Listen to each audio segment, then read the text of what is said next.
আজকের recipe mutton curry.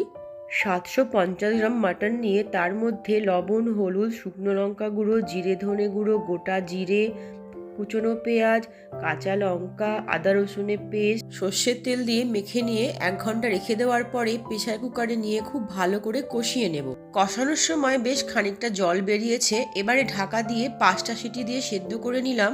একটি কড়াইতে বেশ বড় বড় করে কেটে রাখা আলু ভেজে উঠিয়ে নিলাম। তারপরে ওই কড়াইতে চিনি, গরম মশলা আর পেঁয়াজ কুচি দিয়ে খুব ভালো করে ভেজে নেব।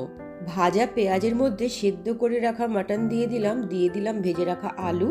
কিছুক্ষণ কষিয়ে নিয়ে ঢাকা দিয়ে সেদ্ধ করে নেব। কিছুক্ষণ পর ঢাকনা উঠিয়ে দেখুন একদম গ্রেভিটা শুকিয়ে এসেছে। এবারে ভালো করে কষিয়ে নিয়ে পরিমাণ মতো জল দিয়ে দিচ্ছি।